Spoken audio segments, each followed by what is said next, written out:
Welcome back to my KEEPUP channel. Rishi Sunak to announce resignation in hours as Tory big beasts brace for electoral carnage after exit poll predicts 170-seat majority for Keir Starmer, to joy of Labour bigwigs. Top Tories are bracing to be swept away in Keir Starmer's red tide today as election results roll in. Moments after ballot stations closed at 10 p.m., the dramatic exit poll was released, showing Sir Keir winning 410 of the 650 seats. That would be a majority of 170, just short of the 179 achieved by Tony Blair. The Conservatives are expected to be slashed from the 365 MPs secured less than 5 years ago to just 131, their worst performance in modern political history. A host of big beasts, including Jeremy Hunt, Grant Shapps, and Penny Mordaunt, could fall victim to the purge. Welsh Secretary David Davies has already conceded defeat, and the Lib Dems claim they have defeated Education Secretary Gillian Keegan in Chichester, as well as taking out Justice Secretary Alex Chalk and a host of others. Party Chair Rick Holden is in a desperate struggle for Basildon and Billericay, with a recount, and claims there are only 20 votes in it. Mr. Sunak is expected to announce he is quitting as leader in the morning, although he would stay on until a replacement is chosen. In the first tangible evidence of the hammering, Labour's Heidi Alexander took ex-cabinet minister Robert Buckland's Swindon South seat with a 9,000 majority. Altogether, the Lib Dems are projected to get 61 MPs, and Nigel Farage's Reform insurgents could have 13 after effectively leeching millions of votes from the Conservatives. Lee Anderson has become the first MP ever elected for the party, with a near 7,000 majority in Ashfield. Mr. Farage himself taking Clacton, while Conservative sources in Great Yarmouth confirmed they expected Reform to triumph there. The SNP would be slashed to 10, meaning they would no longer be the biggest party in Scotland. Although the exit survey, run for broadcasters by polling guru Sir John Curtis, is not guaranteed to be exact, it has accurately reflected the outcome in the past few elections. Sir Keir gave a muted reaction to the bombshell, posting on social media, "To everyone who has campaigned for Labour in this election, to everyone who voted for us and put their trust in our changed Labour Party, thank you." But his allies were far less restrained, with Lord Mandelson gloating that he was gobsmacked and an electoral meteor had struck planet Earth. He said it would have required a Superman to save the Tories, and Rishi Sunak is not Superman. Deputy Labour leader Angela Rayner, who could be set to become Deputy PM within hours, said the numbers were encouraging and praised Sir Keir's leadership. Shadow Health Secretary Wes Streeting was in tears as he was told the figures on live TV. Shadow Chancellor Rachel Reeves said the people have voted for change. In other rollercoaster developments tonight. 1. Reform has been racking up votes and second places, including in a slew of safe Labour seats, but fallen short of breakthroughs predicted in the exit poll.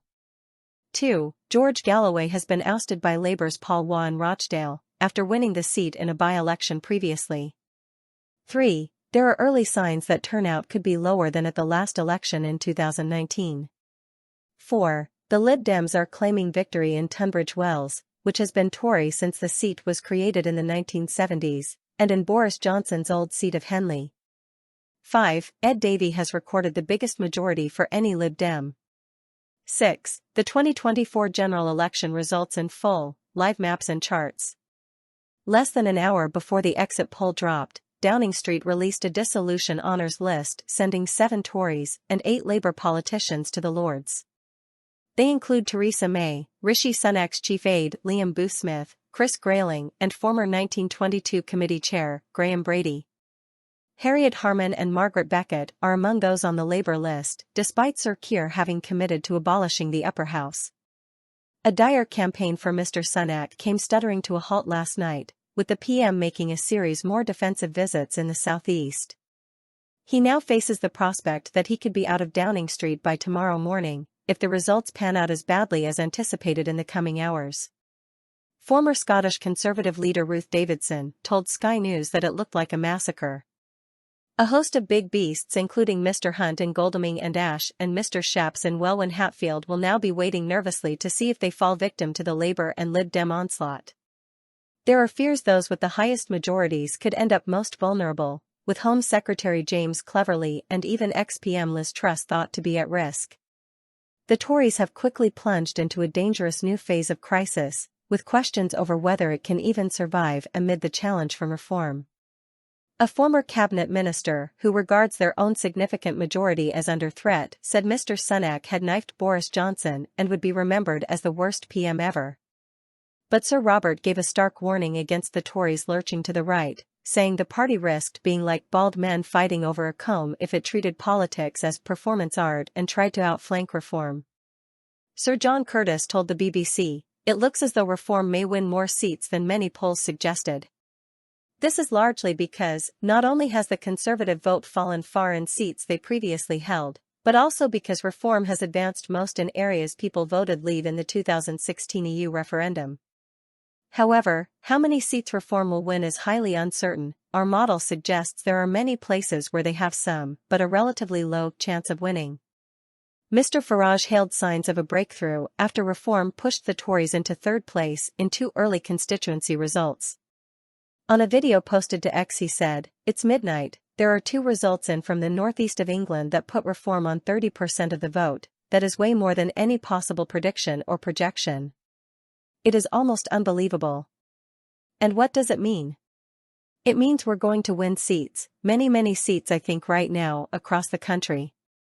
But to watch the TV coverage it's almost comical. There's not a single representative on there from Reform UK, mainstream media are in denial, just as much as our political parties. This is going to be 6 million votes plus. This, folks, is huge." A Conservative spokesman said they had to wait for the full outcome, but added, "If these results are correct it is clear that Starmer and Angela Rayner will be in Downing Street tomorrow." Conservatives with big majorities had become increasingly nervous during the day, despite CCHQ claiming that higher-than-expected turnout could help them. One former cabinet minister told Mail Online, "There appears to be a bigger turnout than normal in some of my areas. Not all though. That would seem to indicate a determination on the part of the electorate to make their views heard, almost certainly likely to be against the Tories." Former Labour leader Lord Neil Kinnock said the exit polls' landslide prediction was the greatest comeback since Lazarus.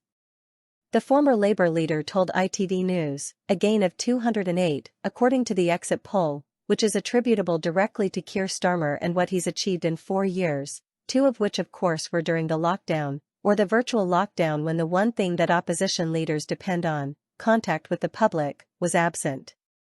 It's the biggest comeback since Lazarus." He went on, "I must say I'm just ecstatic about the fact that an entirely dependable, fully grown-up guy, Keir Starmer, and his wife, are going to go through that door tomorrow. I have unalloyed and unreserved delight." Mr. Sunak took a huge political gamble and shocked Westminster by triggering the election on May 22, rather than waiting until the autumn as had been widely expected. It initially looked to be paying off, with early policies from the Tory campaign such as National Citizen Service seeming to cut through. In a big moment, Mr. Farage responded by ruling out standing as a reform candidate, admitting he did not have time to put together a campaign. But even then, the Tories did not see a real bounce in the polls. The Tories lost key legislation, including Mr. Sunak's flagship smoking ban during the wash-up as Parliament was dissolved for the campaign. And then a grim week in early June saw things go spectacularly downhill, with Mr. Farage dropping the bombshell that had changed his mind and was taking over the leadership of reform as well as standing to be MP for Clacton. Although Mr. Sunak was seen as landing blows on Sir Keir over tax during their first TV debate on June 4, disaster struck when the PM opted to return early from D-Day anniversary commemorations in France to conduct an interview with ITV. A subsequent groveling apology did not prevent Mr. Farage and opponents seizing on the blunder, which struck right at the heart of the Tory goal of shoring up the core vote among older generations.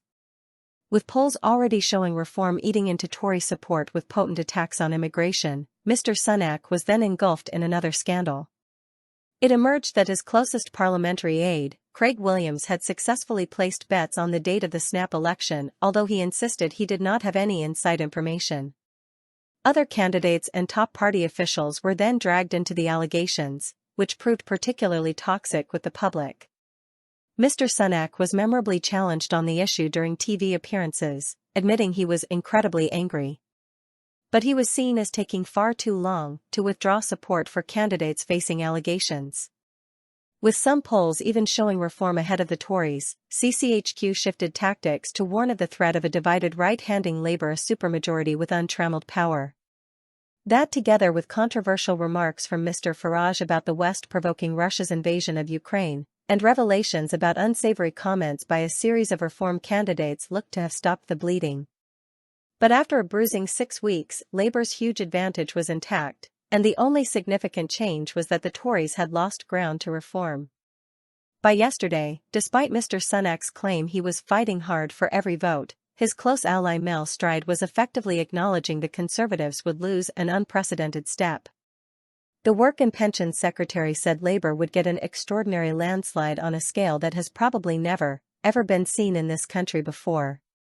As tension built through election day, the Tories claimed a higher-than-expected turnout had left them with a much better chance than cataclysmic polls had suggested.